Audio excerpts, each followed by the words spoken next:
So we'll be performing the air wedge experiment, and the apparatus consists of a sodium vapor lamp, a digital traveling microscope, a 45-degree inclined glass plate, and an air wedge setup which consists of two glass plates which are separated at one end by a spacer like a piece of paper, a small piece of wire or a hair, and on other end these two glass plates are in contact with each other. So we use a rubber band to tie these glass plates together and keep them in contact with each other on one end, and on the other end they are separated by this spacer. Okay, so using this experiment we are going to determine the thickness of this piece of paper or this spacer which is kept at one end. So the procedure of this experiment starts with keeping this air wedge apparatus below a 45-degree inclined glass plate setup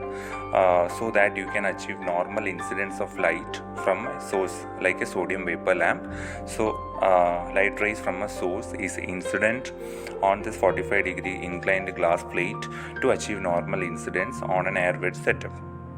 And this light, it gets reflected from the upper as well as the lower surfaces of this thin film which is formed in between two glass plates, and when observed through a traveling microscope you can see alternate dark and bright fringes.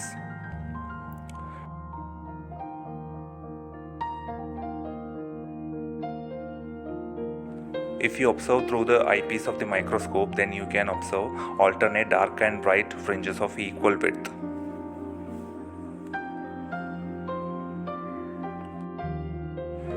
Now, by rotating the knob of a traveling microscope, we can move the crossfire on the eyepiece of the microscope horizontally to take the microscope reading corresponding to a particular fringe. So the tabular column consists of a column for the order, then a microscope column for the microscope reading, then the difference, and then for beta, that is fringe width. So the microscope reading corresponding to any order, let's first consider any particular fringe as nth order fringe, and let's keep the crossfire of the microscope on that particular fringe, and let's take the reading for that nth order fringe. Let's say that reading is A, the microscope reading corresponding to nth order fringe. And then by rotating the knob of the microscope you can move the crossfire 5 parts apart or away, or 5 fringes away from the initial fringe, and let's take the reading for that particular fringe, and let's call it as B, which corresponds to n plus 5th order fringe. Okay,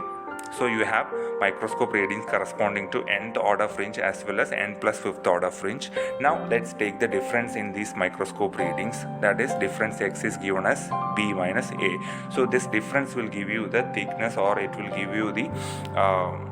separation between n plus 5th order as well as nth order fringes, that is the thickness of 5 fringes. Now the fringe width beta is given by the separation divided by the number of fringes. So here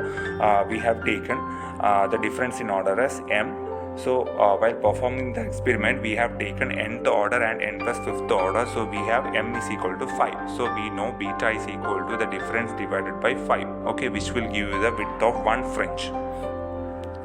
Now you can repeat the experiment using n plus 10th order and n plus 15th and n plus 20th order microscope readings, and then you can take the difference between the microscope readings corresponding to